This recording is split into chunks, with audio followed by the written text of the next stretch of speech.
Welcome back. Good to have you with us for our fourth.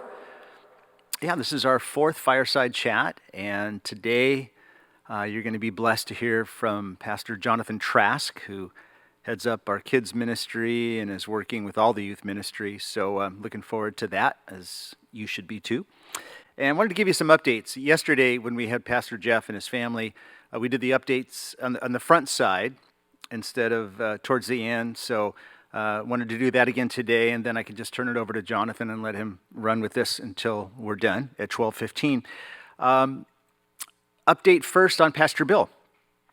He and the team, they're at the airport. They're in Tel Aviv. Just saw a picture of them a few moments ago, and their smiles. But it's late there. It's pushing midnight for them, but they should be back tomorrow afternoon. So they thank you for your prayers and continued prayers for the flight. They go fly into New York, and then from New York to LA. So that's the update on them. A couple of quick things just to what's going on at the church. People said, "Hey, what's happening there?" As everybody knows by now, we're not able to do services for gatherings right now, encouraging you to do what you're doing now, to join us live stream, and certainly our main services last night, our study in Genesis, and our weekend services with Pastor Bill, and some other things we're adding. We're going to try to add the men's study tonight, in fact. So join us in that way. What's going on in the building? We have office staff here for essential duties and tasks are still happening. We have volunteers that are here, matter of fact, right now, even with our lunch and prayer. Obviously, they've had to revise what they do and how they do it, but they're complying with Orange County Health and still providing food for the needy and the homeless. So that's happening right now, as is and will be our food distribution Monday and Tuesday that we've been doing for years now. And obviously, all these things are contingent upon any changes, because this is constantly evolving. These things could change, but that's what's happening. That's what's happening currently here at Refuge. Home groups. The question has come up. We're encouraging people to connect that way, and some of you have been. Some of you, as home groups, have been meeting to watch the live stream, which is great for sure. But the question comes, well, how does this fit in with Orange County Health and the California directives and federal? So currently, that's a private gathering. That's your home, friends and family. But if there's people that are not with you all the time, you certainly want to be wise. Certainly implement the very thing we're doing in the office, which is the 6-foot rule. Lots of personal hygiene, having sanitizer everywhere. And so there's still ways that we can do this and certainly encourage that, as long as we can do that. And when we can't, then we'll deal with that at that point in time. Be thinking about it, of course, for sure. And lastly, live streaming. Last night at our study, we had 3 platforms for live stream. The website, the Refuge Church app, and Facebook Live. So the website app had some issues because of an overload, which I guess is a good problem. That's been addressed and fixed since now. But just to give you a heads up that those 3 platforms and the church app, there's even a link for that on the website. So you can drop that into your handheld device or your iPads, and that's always a good backup. Or it could be your primary for that matter. And then while these are going on, and like this is happening right now on those 3 platforms, on Facebook, another pastor, Jonathan Ferguson, is there live answering questions and hearing out prayer requests. So you can send those in. That's Refuge HB would be the Facebook connection for that. So I think that should be about it for me. So Jonathan, take it away, brother. Let's see. There we go. I got the right camera. Hey guys, how are you doing? Pastor Jonathan coming to you. I head up a lot of the kids ministry here at the church, and we're right now working with a lot of the other youth ministries. We are getting together right now and figuring out a way where we can network and we can connect with all the families of Refuge. So we're going to be sending invites out to a new Facebook page that we're building, which is called the Refuge Family network.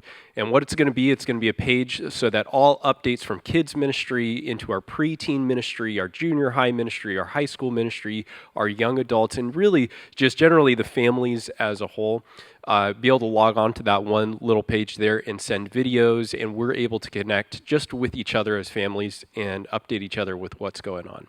So, today, thinking about what is the message that I can bring? What is the message that is on the top of my mind, and what is going on? What's God revealing to me, and just kind of putting out there to think about? I was reminded of a passage in the Old Testament, a story in the Old Testament that kind of has a lot to do with what we're dealing with right now. And I don't want you to confuse this, but I want to go back to the 10 plagues in Egypt. There's a specific plague that I want to look at today as we recognize the weight of what's going on. And it's so important that we recognize the weight of this, because there is a lot of hope and a lot of joy that's being put out there, which absolutely laugh, sing, play, have a good time with your family. But we also need to recognize the weight of what's happening. This is something that I haven't experienced in my lifetime. I know that many other people haven't gone through this specific thing. 8 weeks of closure, of being kind of locked down and being told not to move about. This is a very significant time for us as a country, really us as a world. This is a historic event, and we need to really recognize the weight of what this is, because we can really feel it. I want to go to this passage. It's Exodus chapter 10, verse 21 through 23. Just a quick recap. If you remember the story, it's Moses in Egypt, and he's getting the people out of there. And again, God is sending plague after plague, or problem after problem, into Egypt. And there's the 9th plague, and it's this plague that is sent into Egypt that I think has a specific phrasing or verbiage in it that I think really applies a lot to maybe what we're feeling right now.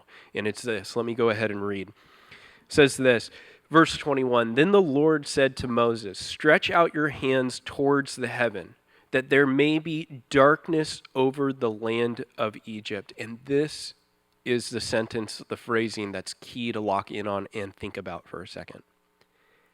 Darkness which may be felt. A darkness that can be felt. Now, I don't know exactly what was going on back then or what that looked like, but that phrase right there, I think it's something that we can all relate with.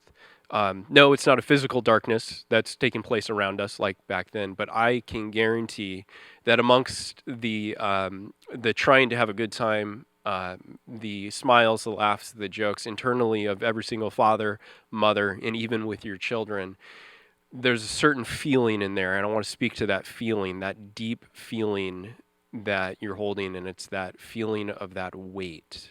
Things are closed. We can't be with family members. We can't be connected to each other directly one-on-ones. Things as simple that we take for granted, like hugs, high fives, hellos, cups of coffee, those have been taken from us. And there's a weight there. There's a feeling there. We need to remember that feeling. We need to understand that feeling. We need to give thanks for the things that we have. And it's only during the times that we don't have them do we actually finally recognize the joy it is of what we do have and the incredible blessings that God has given us in life. But thinking about that feeling, that weight of darkness, it's something that could be felt. I share that with you. All of the pastors here share that weight with you. We feel that. We feel that for every single one of the family members of our church. We feel it for every single one of the kids. We feel it for the youth. We're here with you, feeling that weight with you. Goes on to say this. "Then Moses stretched out his hands towards the heaven, and there was a thick darkness all over the land of Egypt for 3 days. They did not see one another, nor did anyone rise from their place for 3 days." We have a lot longer than 3 days. I wish it was only 3 days here. But listen to this. I love this phrase because this is what brings hope, and this is my focus for today. And just a chat, a thought, something for us to think about.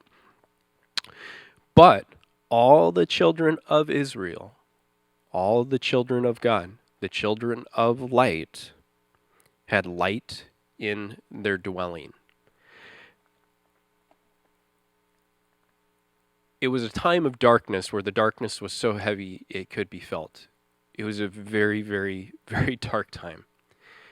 We are going through an unprecedented time right now, something that has not happened, at least as long as I've been alive or what I remember. I think the Spanish flu, 1918, obviously 100 years ago, 102 years ago. But we're going through a time right now that this is a historic event. Life will be different after this event. But there's a truth that will remain the same regardless of whatever things happen on the outside, no matter how dark it gets on the outside. I think the message of Christ and the message of God to us is, what does it matter if there is a storm? Because the light is supposed to be within you. The hope is only found in the Lord, communicated through his Spirit, that remember, we are the temple of his Spirit. We are the dwelling place of his light. That is where the light is at. It may feel dark on the outside, but remember, for those that are in the Lord, the light is within you. It is deep within you. It's within your inmost being, as Jesus would say. Beyond that, thinking about this, though there was darkness everywhere, it was within the dwellings of the home of the people of God. Guess where you're at right now? Guess where you're going to spend a lot of time? It's an unprecedented time. Very difficult time. But in every single storm cloud, there's a silver lining. There's always a chance for an opportunity. I guarantee you will never have a time like this in your life. Think about that. Yes, finances are stressful. Yes, it's difficult because some people may not know how they're going to pay certain bills, right? It may be hard because you're running around with kids in the house and it's hard to kind of grab your sanity a little bit because you're not used to it. But hear me out. Not for 1 minute. Do not take advantage or not take advantage of this time. You will never have a time like this, foreseeably, again in your life, where you have a time to be, you are mandatory, restricted from all the distractions. Spend time with your family. Be the light. Let the light of God dwell not just within you, let it fill your house. Be people who sing, who dance, who play, who enjoy the very, just the luxuries that we do have while we have right now. The time that we have together. Enjoy the fact that we have a government who's trying to work on this problem. Thank them, pray for them, give thanks to God for people who are diligently going to work and those in the medical field that are solving this problem. Give glory and thanks to God, and remember that when the times are the darkest, that's when it's time to be as bright as you can possibly be. And that only comes from deep, deep, deep within inside of you. As Jesus would say, the eyes are the lamp unto the body. And if his light is within you, that is a very, very great light. As you look out there, may you be filled with the light of Christ, be filled with the light of who God is, be people of joy, be people of peace, reach out to your neighbor. Last but not least, if you have kids, kids feel situations. You may be trying to distract them. Guess what? They know what's going on. They feel it. They feel it. That's how they communicate. On our Refuge Family Kids Facebook page, we have a bedtime story for them that is very much about darkness and about light, and you can click on that and you can take a look at it. Just go to Refuge Family Kids on our Facebook page. Good bedtime stories, and we're going to be updating that, trying to just remind the kids about the truth of God during these times. May God bless you, may He keep you, and may He have His face just shine upon you. All right. We love you guys. Let me go ahead and pray. Lord, I thank you for just everybody who's out there today. As the times are dark, as the time is heavy, may we remember that your burden, Lord, like your yoke, Father, your yoke is light, Father God.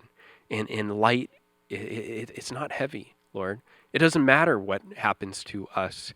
It doesn't matter where we're at, that within our own minds and our hearts, that is the dwelling place of you and the dwelling place of your light. In your name, amen.